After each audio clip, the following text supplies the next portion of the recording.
Subscribe the channel and press the bell icon for latest updates. আজকে ক্যালকাটা ইউনিভার্সিটির semester 4 যেটা তোমাদের সিসি 4 পেপার আছে, সিসি 4 পেপারের একাডেমিক রাইটিং যে পেপারটা রয়েছে সেটার সিলেবাসটা ডিসকাস করে দিচ্ছি। প্রথমে দেখো, introduction to the writing process, এটা হচ্ছে ফার্স্ট টপিক। এখানে কিন্তু আমরা এই পেপারটাতে কোনো রকম টেক্সট পাচ্ছি না, এখানে আমাদের কোনো টেক্সট করতে হবে না যে নাটক, গল্প, কবিতা এগুলো পড়ে নিলাম, তার বেসিসে কোয়েশ্চেন হলো সেটা আনসার করলাম, তা কিন্তু নয়। এটা কমপ্লিটলি শিখতে হবে, একটা শেখার পেপার। এবং হাউ টু রাইট, কী করে লিখব, লেখার কতগুলো প্রসেস আছে, পদ্ধতি আছে, সেই পদ্ধতিগুলো এখানে আলোচনা করা হয়েছে টপিক ওয়াইজ। সেইগুলো কিভাবে করতে হয় তার একটা আমাদের এখানে প্র্যাকটিস। তো প্রথমটা হচ্ছে রাইটিং প্রসেসের introduction to the writing process. Writing process বলতে লেখার পদ্ধতি। এবার লেখার পদ্ধতি কীরকম হতে পারে? একটা কবিতা লেখার একরকম পদ্ধতি, একটা গল্প লেখার আরেক রকম পদ্ধতি, একটা নাটক লেখার আরেক রকম পদ্ধতি। এই পদ্ধতিগুলো একটা ইন্ট্রোডাক্টরি লেসন, এটা হচ্ছে ফার্স্ট। সেকেন্ড হচ্ছে introduction to academic writing. Academic রাইটিংয়ে কী থাকে, হোয়াট আর দ্য থিংস, কী কী জিনিস থাকে অ্যাকাডেমিক রাইটিংয়ে? অ্যাকাডেমিক রাইটিংয়ে ধরো নোটিস থাকে, যেগুলো আমরা স্কুল লেভেলে করেছি, আমরা কিন্তু এই জিনিসগুলো জানি, কিন্তু এখন আন্ডার গ্র্যাজুয়েট লেভেলে এই জানা জিনিসটাই অন্যভাবে প্রেজেন্টেশন হয়। যেটা আমরা স্কুল লেভেলে শিখে এসেছি, নোটিস, ইমেল, তারপরে রিপোর্ট রাইটিং, এগুলো সব কমন টপিক। কিন্তু আন্ডার গ্র্যাজুয়েট লেভেলে স্কুলের থেকে ন্যাচারালি লেভেলটা একটু হাই হবে, এবং হাই হওয়া শুধু নয়, একটু লেভেলটা বেশি, শুধু সেটাই না, তার সঙ্গে আরও কিছু এটার মধ্যে অ্যাডেড রয়েছে, সেটা শেখার জায়গা। এটা গেল সেকেন্ড টপিক। 3 নম্বরটা হচ্ছে সামারাইজিং অ্যান্ড প্যারাফ্রেজিং। অর্থাৎ সামারাইজিং অ্যান্ড প্যারাফ্রেজিং মানে বিশেষ করে কবিতার ক্ষেত্রে কিভাবে সারাংশ লিখতে হবে, সেটাও কিন্তু আমরা শিখেছি, কিন্তু সেই শেখাটা আর আন্ডার গ্র্যাজুয়েট লেভেলের শেখাটা দুটোর মধ্যে তফাৎ আছে। সামারিতে কি লিখতে হবে, কি লিখতে হবে না, সেটা শিখবো আমরা।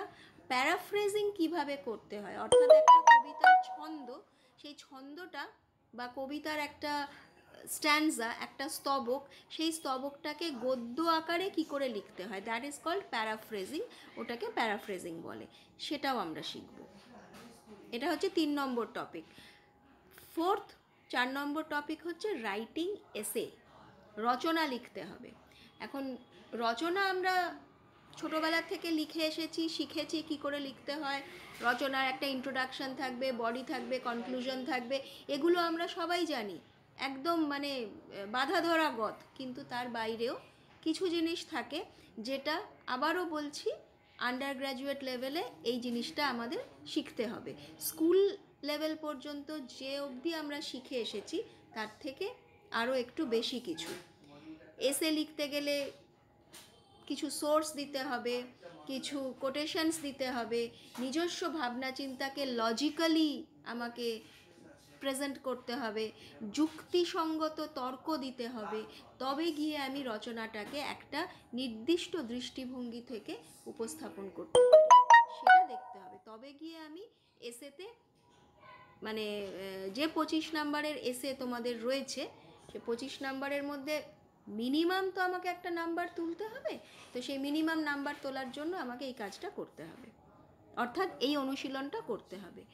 লাস্ট টপিক হচ্ছে সাইটিং সোর্সেস। সাইটিং সোর্সেস মানে আমি যে লেখাগুলো লিখছি, অ্যাকাডেমিক লেখা বলো, কমার্শিয়াল লেখা বলো, লেখাগুলো লেখার জন্য আমার কিছু সোর্সের প্রয়োজন আছে, কিছু সোর্স দরকার। অর্থাৎ কোনখান থেকে ভিত্তি করে, কোন টপিক থেকে ভিত্তি করে, বা কোন আসল আকর থেকে ভিত্তি করে আমি এই কাজটা করছি, সেই সোর্সগুলো আমাকে সবসময় দেখিয়ে দিতে হবে। কিভাবে আমি করব, how to write the actual source, সেইটা আমাকে দেখাতে হবে।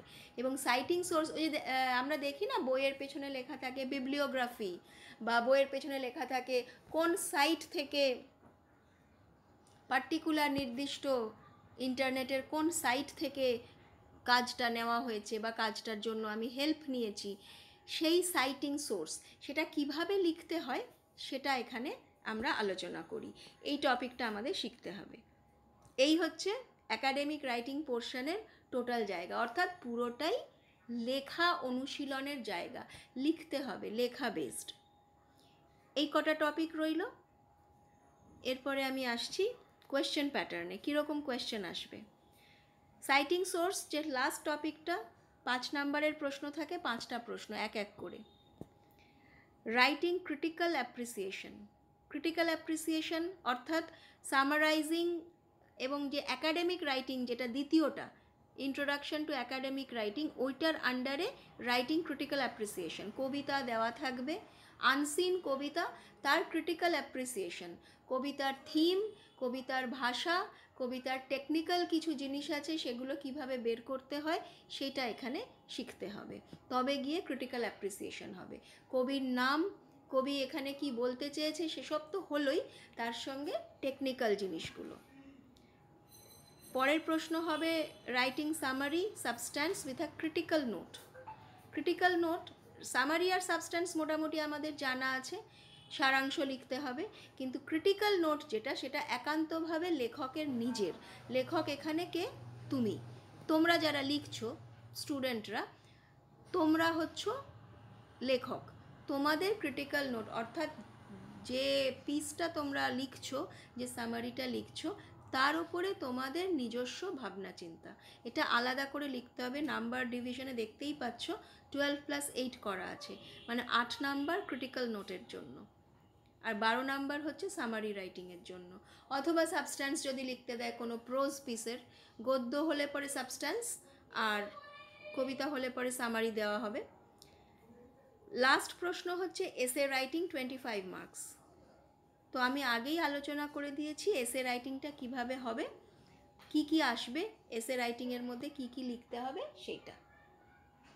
এই পর্যন্ত হচ্ছে প্রশ্নের জায়গা। তো এন্ড সেমিস্টার কোয়েশ্চেন প্যাটার্নে এই প্রশ্নের যে ডিভিশনসগুলো রয়েছে, প্রশ্ন ডিভিশন যেমন এসেতে 25 নাম্বার আছে, সামারি রাইটিংয়ে 12 মার্কস 12 নাম্বার আছে, ক্রিটিক্যাল নোটে 8 নাম্বার আছে, critical appreciation 15 number, citing sources 5 number.